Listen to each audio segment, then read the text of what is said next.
Hello students, I'm Anita.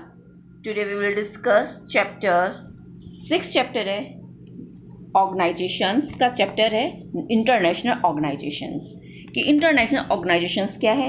इसका point हमारा third है reform of the UN after the cold वार कि cold war के बाद सुधार की आवश्यकता रिफॉर्म्स की आवश्यकता क्यों पड़ी।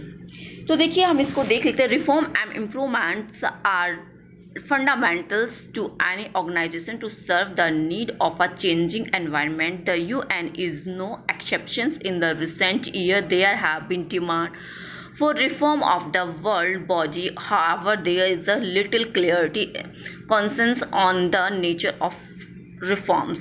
देखिए स्टूडेंट्स, बिल्कुल सिंपल सी बात है कि भाई इस एक बदलता परिवेश है। ज़रूरतों को पूरा करने के लिए कोई भी अगर संगठन बनाया जाता है, कोई ऑर्गेनाइजेशन होता है, तो according to time to according उसको चेंज करना, कुछ कुछ उसमें चेंजेस करने पड़ते हैं, परिवर्तन लाना पड़ता है टाइम के अनुसार। तो अब बात आती है कि भाई इस संगठन में यूएनए में अपवाद, ये कोई अपवाद नहीं है कि भाई इसमें एक्सेप्शंस नहीं है ये कि भाई इसमें चेंज अपवाद है कि भाई इसमें चेंज हो रहा है या कुछ ऐसा कुछ नहीं है, क्योंकि हर चीज़ में परिवर्तन समय के अनुसार आता है। बट कुछ टाइम से इसमें चल रहा था भी, इसमें भी कुछ परिवर्तन होने चाहिए और आवाज़ उठाई गई थी कि नेचुरली इसमें कुछ राय भी दी गई हैं कि भाई बनाई गई हैं कि इसमें डिमांड हुई है कि जो ये है यूएनए, इसमें कुछ चेंजेस होने चाहिए। बट चेंजेस क्या होने चाहिए इसके बारे में कुछ नहीं पता कि कौन सा चेंजेस चाहिए। बट चेंजेस के ऊपर चर्चाएं चल रही हैं कि भाई चेंजेस चाहिए। अब आती है बात कि भाई किस तरह का चेंजेस चाहिए। तो इसमें हम देखते हैं two basic kinds of reform face the UN reform the organisation structures and the process and the review of the issues that fall within the jurisdiction of the organization. Almost everyone agreed that both aspects of देखिए सीधी सी बात ये है कि UNA के सामने दो तरह की चुनौतियां, दो तरह के मामले सामने आए हैं। एक फर्स्ट तो वो है कि इसका स्ट्रक्चर में चेंज की डिमांड की गई है। सेकंड जुरिडिक्शन में भी की गई है कि भाई ये दो चीज़ें हैं, इनके ऊपर चेंज, कुछ परिवर्तन होना चाहिए। संगठन है, ऑर्गेनाइजेशन से इसके मुद्दे हैं, इस पर समीक्षा की जाए और बातचीत करके इसमें कुछ चेंज समय के अनुसार लाया जाए। लगभग सभी देश इसमें इस चीज़ के लिए आग्रही हैं और अपना मत उन्होंने दिया है कि भाई हाँ ये सही है, ऐसा होना चाहिए। बट दोनों ही सुधार जरूरी हैं। बट जो देशों के बीच में एक सहमति इस बात पर नहीं है कि इसके लिए ठीक मतलब कि क्या करना चाहिए, कैसे करना चाहिए और कब करना चाहिए।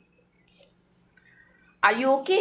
ये नहीं पता कब करना चाहिए, कैसे करना चाहिए और क्यों करना चाहिए। इस बारे में कुछ भी नहीं पता है कि what they cannot agree on the especially what is to be done, how it is to be done and when it is to be done।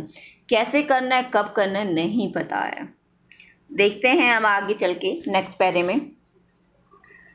Next para कहता है कि on the reform of structure and process the biggest discussions has been on the functioning of the Security Council. Related to this has been demand for the increase in UN Security Council permanent and non-permanent membership so that the realities of the contemporary world politics are the better reflected in the structure of the organization। देखिए हम यहाँ समझ लेते हैं इसको, इस पैरे के अंदर क्या है, आपको पूरा रीड करने की नीड नहीं है।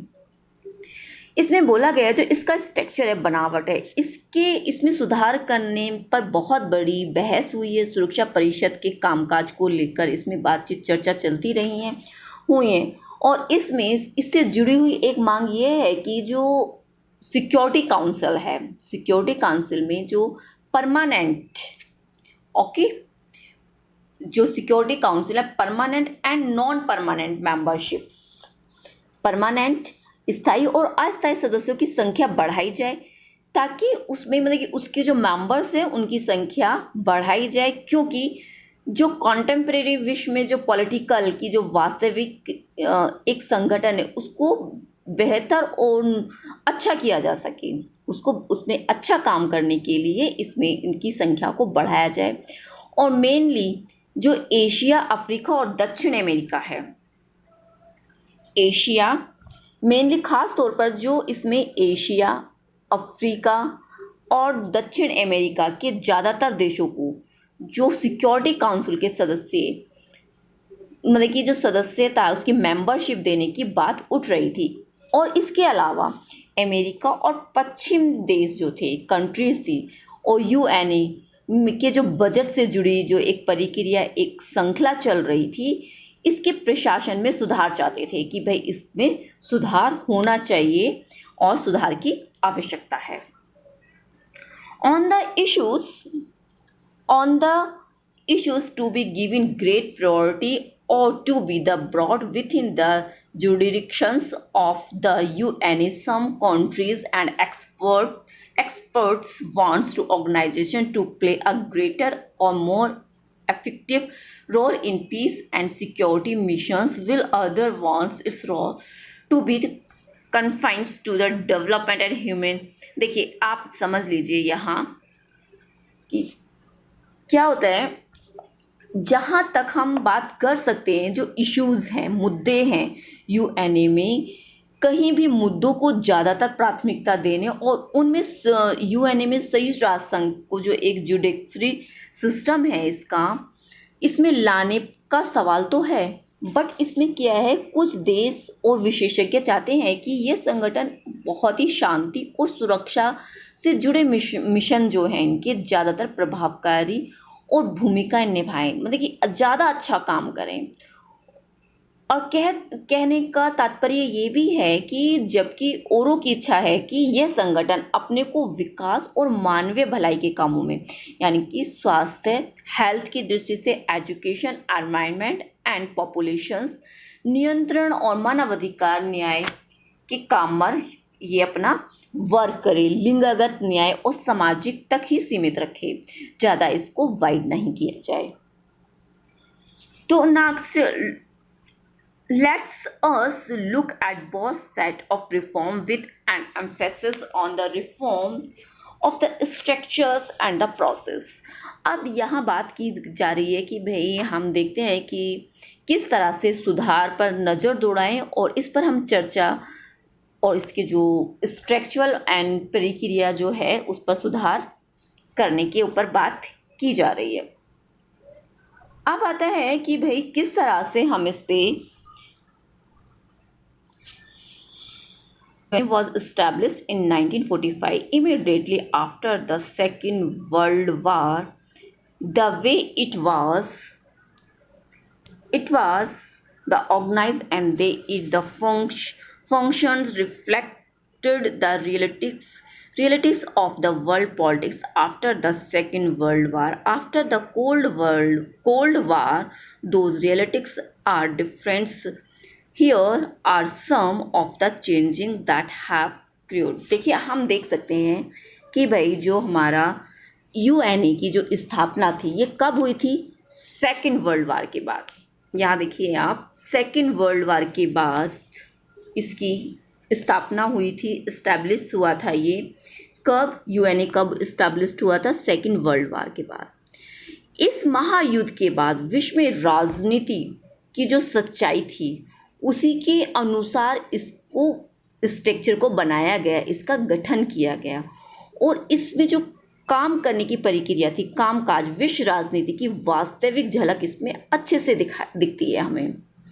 और कोल्ड वार के बाद, कोल्ड वार जो शीत युद्ध हुआ था उसकी सच्चाई ये थी कि जो कोल्ड वार के बाद ये सच्चाई बदल गई, क्योंकि 1991 में कुछ बदलाव इस प्रकार हुए थे, इस वे में कुछ चेंजेस हुए थे जो आप देख सकते हो।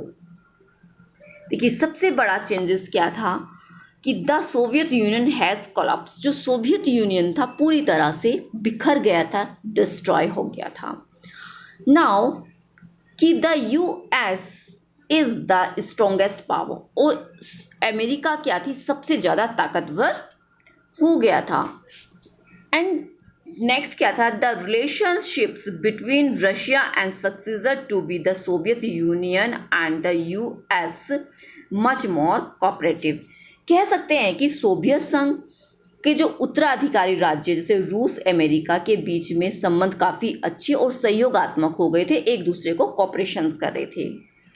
चीन is the fastest emerging as a great power and India also growing rapidly. कह सकते हैं कि चीन बड़ी तेजी से एक महाशक्ति के रूप में उभर रहा था, बट भारत भी कम नहीं था, भारत भी इसमें रैपिड तरह से डेवलपमेंट चेंजेस हो रहे थे, ग्रो कर रहा था। अब हम कह सकते हैं कि भाई तो the economics of Asia are growing at the unprecedented rate से बहुत ही ज़्यादा अन्य हम कह सकते हैं कि एशिया की अर्थव्यवस्था अप्रत्याशित दर से तरक्की कर रही थी।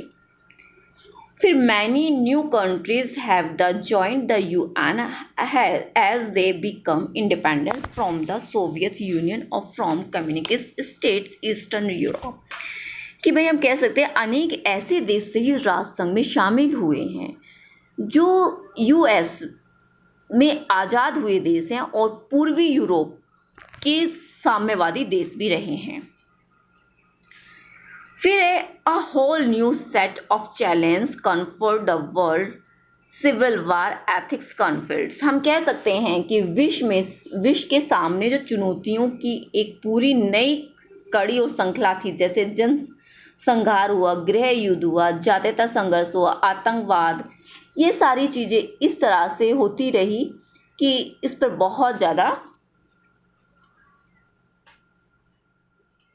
टेररिज्म, न्यूक्लियर्स, ये सारी क्लाइमेट चेंजेस, एनवायरनमेंट, ये सारी चीज़ें इसमें जलवायु पर्यावरण हानि मौजूद रहे हैं। नेक्स्ट आता है कि इस दशा में in this situations in 1989 as the cold war was ending the questions facing the world was is the UN doing enough. हम कह सकते हैं कि जब शीत युद्ध का, कोल्ड वार का अंत हुआ तो विश्व के सामने सवाल आके खड़ा हुआ कि क्या जो यूएनए है, यूएनए का मतलब कि क्या संयुक्त राष्ट्र संघ का होना पर्याप्त है, क्या सही है, या फिर हम कह सकते हैं कुछ करना जरूरी है, या क्या करना चाहिए, क्या उसे करने में संयुक्त राष्ट्र संघ सक्षम है, जो उसे करना चाहिए क्या वो कर सकता है वास्तव में, जो एक यूएनए है वो कर सकता है, इसे क्या करना चाहिए और कैसे करना चाहिए, ये सारी बातों के ऊपर सवाल उठे, क्वेश्चंस मार्क लगे। जो यूएनए है बेहतर ढंग से काम कर सके इसके लिए कौन कौन से सुधार की आवश्यकता है, भाई ये भी बहुत ज़रूरी है। ये भी एक क्वेश्चन था कि भाई जो संयुक्त राष्ट्र संघ है वो अच्छी तरह से काम कर सके, इसमें कौन कौन से चेंजेस लाने बहुत ज़रूरी हैं या होने चाहिए। तो 15 ईयर्स जो 15 साल से इनके जो सदस्य थे इनके ऊपर प्रश्नों के व्यवहारिक और संतोषजनक उत्तर ढूंढने की कोशिश अभी तक की जा रही है और इन पे सेटिस्फैक्ट्री क्वेश्चंस ढूंढने की। अब देखिए ये एक पिक्चर है द फ्यूचर्स। यहाँ बेन किंगमॉन एक सेक्रेटरी, यूएनए का सेक्रेटरी जनरल है। इन लोगों ने 17 सेलिब्रेशंस किया था एनिवर्सरी, कब, न्यू दिल्ली 2015 में बनाने की इन्होंने पूरी तैयारी की थी। अब हम यहाँ ये भी देख सकते हैं कि किस तरह से आप यूएनए का पूरा आपके इसमें चार्ट है कि भाई किस तरह से किसने क्या क्या किया, कि संयुक्त राष्ट्र संघ की जो महासचिव हैं, इसके सेक्रेटरीज हैं, यूएनए के जनरल सेक्रेटरीज, तो इनके बारे में है, आप इसे रीड कर सकते हैं। ये एज इट इज़ का एज इट इज़ है, इसमें कुछ भी नहीं, जो है पूरा यही है, इसको आप रीड कर लेंगे कि भाई जो ट्राइगल ली हैं, ट्राइगल ली कि 1946 टू 1952 के एक वकील और विदेश मंत्री कश्मीर को लेकर इन्होंने भारत और पाकिस्तान के बीच में हुई जो लड़ाई थी उसमें उसको रोका था, युद्ध में जो वार चल रहा था उसको स्टॉप किया था, स्टॉप करने के पूरे प्रयास किए थे, और कोरिया का जो युद्ध हो रहा था शीघ्र समाप्त करवाने के लिए इसमें इन्होंने कामयाबी हासिल की थी अपनी। फिर आता है डैग हैमशोल्डर 1953 में 1961 स्वीडन के ये इकोनॉमिक्स और अर्थशास्त्री वकील रहे हैं। इन्होंने स्वेज नहर से जुड़े विवादों को सुलझाने पर और उस पे जो क्राइसिस थे उसको सुलझाने का प्रयास किया है इन्होंने। तो इस तरह से आप सबके बारे में रीड कर सकते हैं। स्टूडेंट्स, ये वीडियो आपको अच्छी लगी, ये सेशन अच्छा लगा तो प्लीज़ लाइक एंड शेयर कीजिए और जितना हो सकता है इस वीडियो को आप ज़्यादा से ज़्यादा आगे तक फैलाइए और बच्चों को मिलनी चाहिए। मेरे स्टूडेंट्स, मैं चाहती हूँ कि सब बच्चों के पास ये वीडियो पहुँचनी चाहिए। मैं ज़्यादा आपको नहीं बोलूँगी, अगर आपको लगता है कि मैं मेहनत कर रही हूँ तो प्लीज़ इसको शेयर एंड लाइक कीजिए और नेक्स्ट वीडियो के लिए आप इंतज़ार कीजिए। जल्दी ही आपके पास नेक्स्ट वीडियो फिर आएगी। धन्यवाद।